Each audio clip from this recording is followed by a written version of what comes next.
BOM-BITES, where we feast upon the words of Christ and we do it one bite at a time.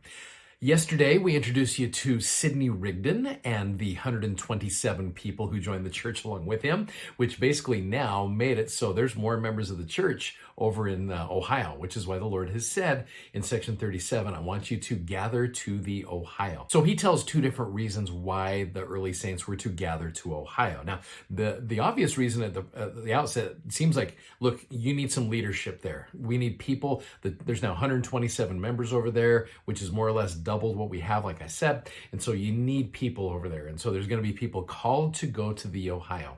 But in section 37, verse number 1, the Lord gives two reasons. And we're going to kind of spend a couple days really kind of massaging that idea. So section 37, verse 1, it says, Behold, I say unto you that it is not expedient in me that you should translate anymore until you go to the Ohio.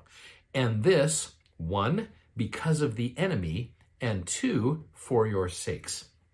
And so you're going to see those two things play into our episodes over the next couple days. So you're moving to Ohio, 1, because of the enemy, and 2, because of your sakes.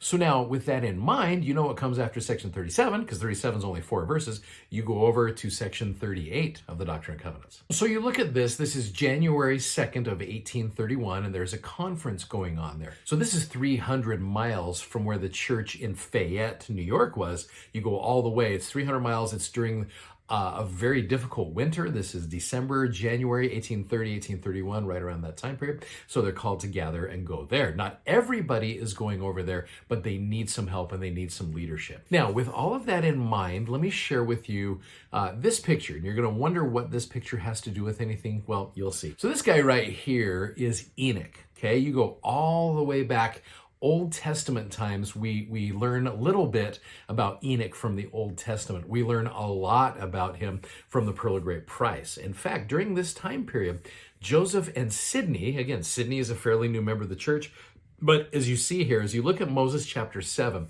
this is where you have Enoch and his city. It's talking about the city of Zion. Now you look right there, it says December of 1830. So at this time period, Joseph and Sidney were studying a little bit about Zion. They were translating and getting the book of Moses right there. So they're getting this understanding of Enoch. Now, the reason I bring this up to you, you go to the first 4 verses of section 38, keeping in mind what Joseph and Sidney have been studying at this point. Verse 1, Thus saith the Lord your God, even Jesus Christ, the great I am. We've talked about that before. It's a great statement. Alpha and Omega, the beginning and ending of the Greek alphabet. Beginning and the end, the same, I love this, the same which looked upon the wide expanse of eternity and all the seraphic hosts of heaven before the world was made. The same which knoweth all things, for all things are present before mine eyes. I am the same which spake, and the world was made, and all things came by me. And then this verse, this verse is great. Verse 4, now as you're looking at verse number 4, the Lord often introduces himself with certain titles. And he's not doing it to flex. He's not doing it to just say, here's how awesome I am. Here's what he does in verse 4. I am the same. So far, he's talked about in all 4 of these verses, I'm the same. I am the same which have taken the Zion of Enoch into mine own bosom. And verily I say, even as many as have believed in my name, for I am Christ, and in my own name, by virtue of the blood which I have spilt, have I pleaded before the Father for them.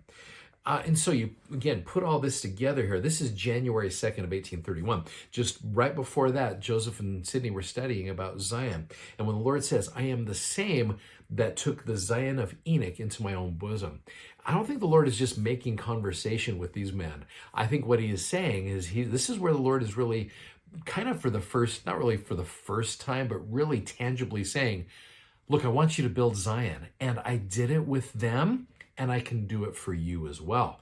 And so as he's saying that, he's like, I just want to let you know I'm the same guy. I am the same individual who did it with him, and I want to do it with you as well. And the reality of it is, he also wants to do the same thing with us. So he is yesterday, the time of Enoch and of Joseph Smith and Sidney Rigdon back in the day. He is the same today, and he is the same forever. The same God that created Zion wants to do the very same thing with us. And he can do it. And he just kind of outlined his, if I could call this, a resume. And again, he's not doing this to just say, I'm amazing. but he is saying it to say, look, I did it for them and I can do it for you as well. That's just something that's kind of interesting. I noticed as Joseph and Sydney were studying these things, the Lord brings this to their attention. And I don't know if you've ever seen that before. When you're studying the scriptures, you happen to notice other things during that time period. It's like one of my students pointed this out to me, because we were talking about how sometimes you can open up the scriptures or just scroll to a random chapter and find a verse that all of a sudden you just need, and it's a great one. And they were like, why does that happen? And I mentioned to him, I said, how many of you have bought a new car recently? And, a few hands went up, and I said, what do you start noticing as you've purchased this car?